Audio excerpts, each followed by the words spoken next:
And here are how the lights look at night. You can see they're illuminating. I made it so it illuminates our little horse statue out here. And it's really early in the morning. You can see they kept their light all night.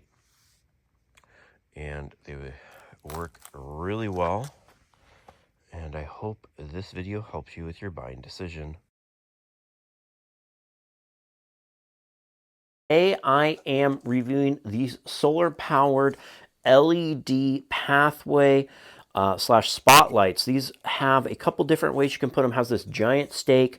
You could ground mount them like this, or you just pull this off, and you see here, you see it turning on because it's, watch, it'll turn on just like that as soon as it goes dark.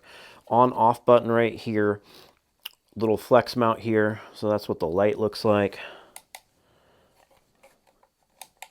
You can see 3 different brightnesses, low, medium, and high.